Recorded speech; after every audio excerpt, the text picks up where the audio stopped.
মোহাম্মদপুর থানায় দায়ের করা ইনসান আলী হত্যা চেষ্টা মামলায় সাবেক আইসিটি প্রতিমন্ত্রী জুনায়েদ আহমেদ পলক, সাবেক সংসদ সদস্য সাদেক খান ও সাবেক কাউন্সিলর সলিমুল্লাহর 2 দিনের রিমান্ড মঞ্জুর করেছেন আদালত।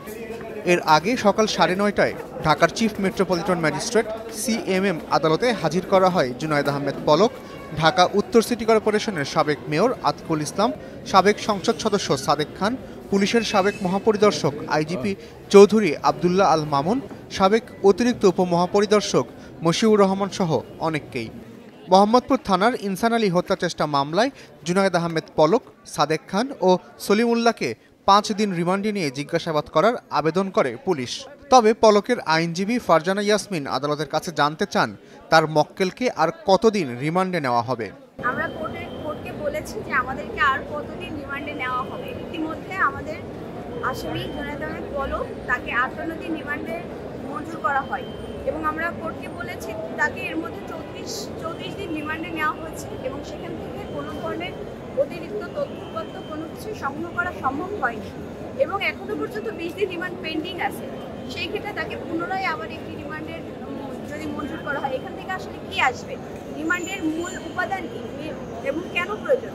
মূলত যদি অভিযোগটা বাস্তবনিষ্ঠ হয় এবং তদন্তের স্বার্থে এবং অতিরিক্ত তথ্যপত্র সংগ্রহের জন্য যদি প্রয়োজন হয়, সেক্ষেত্রে রিমান্ড চাওয়া যেতে পারে এবং এই রিমান্ড দুই ধরনের হয়ে থাকে, পুলিশের মাধ্যমে, আরেকটি হচ্ছে জেল গেটে জিজ্ঞাসাবাদ।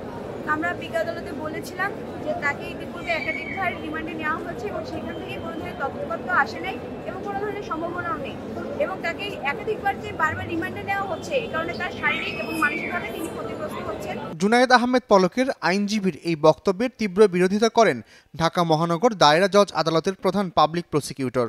মূলত তাদের বিরুদ্ধে প্রায় 8-10টা বা 15টা মামলার রিমান্ড তাদেরকে নেওয়া হয়েছে, কিন্তু হত্যা মামলাগুলো তো প্রায় 2000-এর উপরে হত্যা মামলা হবে এবং হত্যা প্রচেষ্টা মামলা তো আরও 2-3 হাজার মামলা হবে।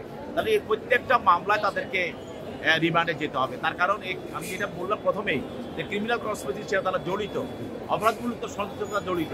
তাহলে হত্যাগুলোর যে একটা চেইন, কীভাবে হত্যাগুলো আসলো, কারা কীভাবে ষড়যন্ত্র করলো, সেইভাবে তো এগুলো বেরিয়ে আসবে। সেই জন্য তাদেরকে প্রত্যেকটা মামলা নিতে হবে।